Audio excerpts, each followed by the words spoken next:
After Germany's unification, now we will move to the Italy's unification. Okay, so question can come to you in this way also, that what are the political situations of Italy before its unification? Okay, or question can come to you in this way also, that give a brief account of political fragmentation of Italy. Fine, so whenever you will get this question, you have to answer like Germany, Italy too had a long history of political fragmentation. Second point, Italian were scattered over several dynastic states as well as the multinational and Habsburg Empire. And in third point, you people can write, during the middle of the 19th century, Italy was divided into 7 states. How many states? 7 states, of which only one, Sardinia Piedmont, was ruled by an Italian princely house. So, for Italy, the situation was not an easy. And the north was under Austrian Habsburg, and the center was ruled by Pope, and the southern regions were under the domination of the Bourbon kings of Spain. So even the Italian language had not acquired one common form, and it still had many regional and local variations. So Italy's unification was also an biggest task. Now finally we will do what is the process of the unification of Italy. In this regard, we are having a first point, like a role of Giuseppe Mazzini. Okay, so he was the leader of the Republican Party. We know that he is in exile. While he is in exile in 1831, he founded a new association called Young Italy. It was a secret society which was formed to bring about the regeneration of Italy through education. So, though there were 2 revolutionary uprisings, one in 1831 and the other is in 1848, for the unification of Italy, but they both are failed. Okay, the next point we are having in this regard is role of Cavour. Okay, Cavour, you can have a 3 marks question also, that I write a short note on Cavour. So Cavour, firstly you just know who was Cavour. Cavour became the chief minister of Piedmont in 1852. His main aim was to affect the emancipation of Italy from Austria. He was neither a revolutionary nor a democrat, but he is known as the real maker of Italy. So you can have a 1 mark question also there, who was known as the real maker of Italy. So your answer will be Cavour. Okay, it's a Cavour, Cavour. So through a tactful diplomatic alliances with France, he succeeded in defeating the Austrian force in 1859. And the next is role of Giuseppe Garibaldi. So again the question can come to you, write a short note on Giuseppe Garibaldi. So firstly let us know who was Garibaldi. Garibaldi was the hero of the Red Shirts revolutionary movement. Okay, you can have a 1 mark question, who was the hero of the Red Shirt revolutionary movement. So your answer will be Giuseppe Garibaldi. Okay, so in 1860 he marched into South Italy and the kingdom of 2 Sicilies, and succeeded in winning the support of the local peasants in order to drive out the Spanish rulers. Okay, the next we are having Victor Emmanuel II. So who was he? In 1861, the first Italian parliament representing the whole of Italy, expecting Rome and Venetia, assembled in Turin, which formally conferred upon Victor Emmanuel II and the title of the King of Italy. Okay, it was the title of the King of Italy. Fine.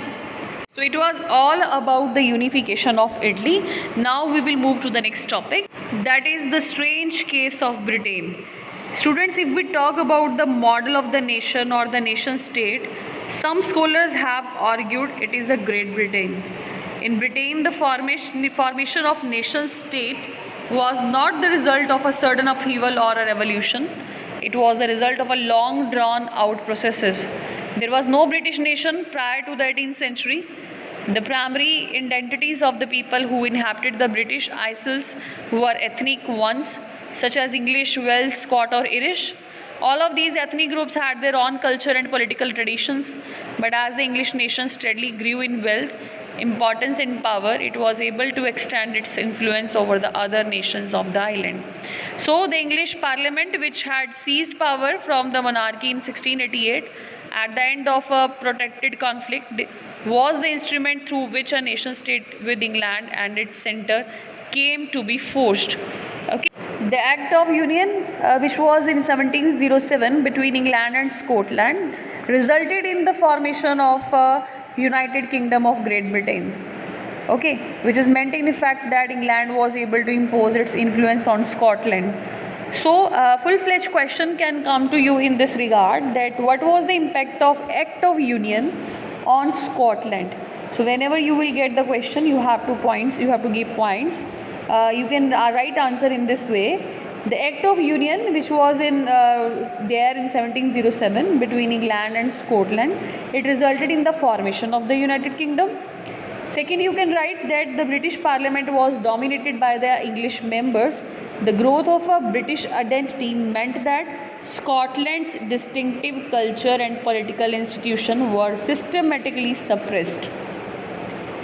And the Catholic clans that inhabited the Scottish Highland, they also suffered terrible repression whenever they attempted to assert their independence.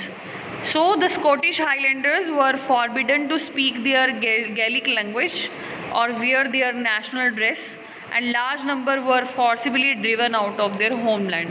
So this was the history of the particular act which was there in Scotland, Act of Union.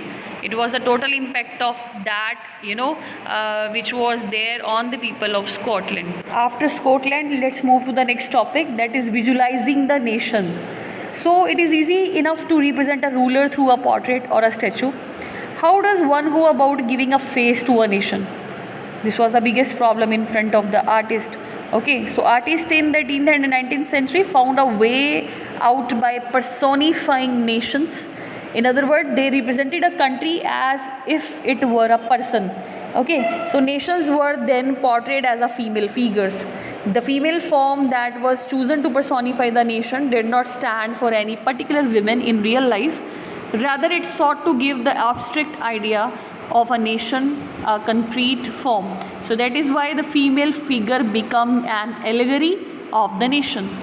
So full-fledged question come to you like who were Marine and Germania, and what was their importance of the way in which they were portrayed.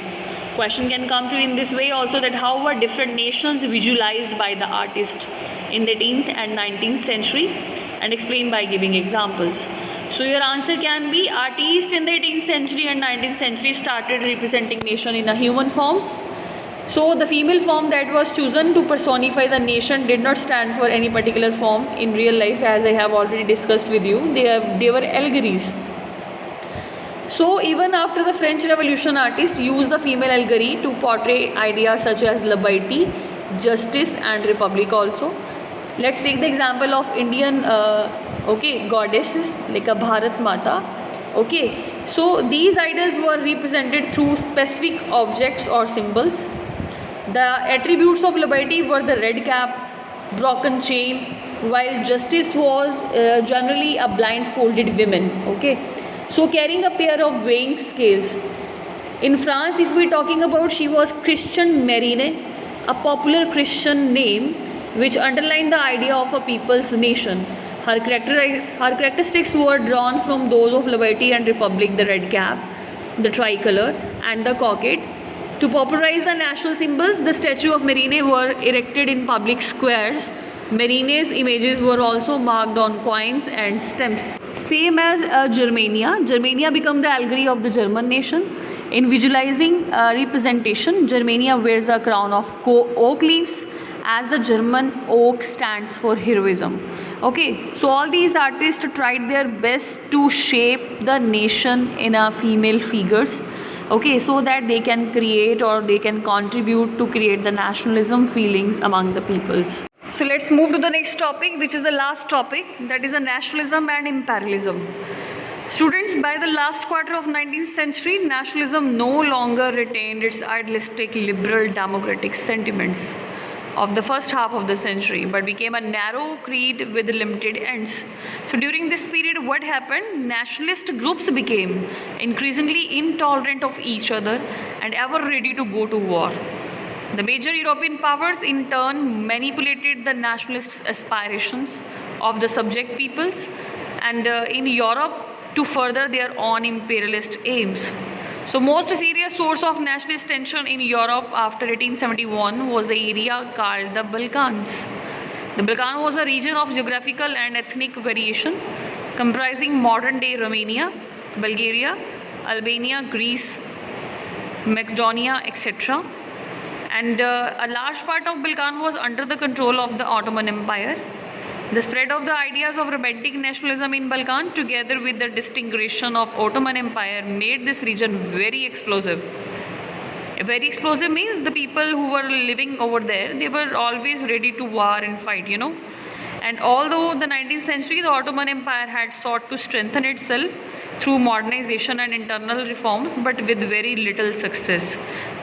Fine. So full-fledged question can come to you related to this topic, that why did nationalist tension emerge in the Balkans?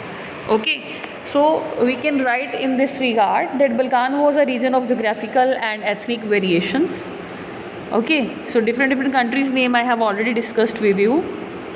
So Balkan Peninsula had been under the rule of Ottoman Turk since long. In 19th century, with the decline of Ottoman Empire, the interest of major European power increased. And in 19th century, the European subjects, nationalists, broke away from its control and declared independence. And after that, a different Slavic nationalist struggle to define their identity and independence, the Balkan area became an area of intense conflicts. So whenever you will get the question that which was the area, okay, which was known as the area of intense conflict, you have to answer like a Balkan area. Okay. So students, this was all about the history chapter 1, the rise of nationalism in Europe. Now I am going to attach the geography chapter 5, which is now not in the syllabus, but their map is there. I am going to attach the maps there. Fine. So you all are required to do that map also. Students, these are the 3 maps related to geography chapter 5. We know that geography chapter is not in our syllabus, but map items we have to do. Okay, so I am going to attach it.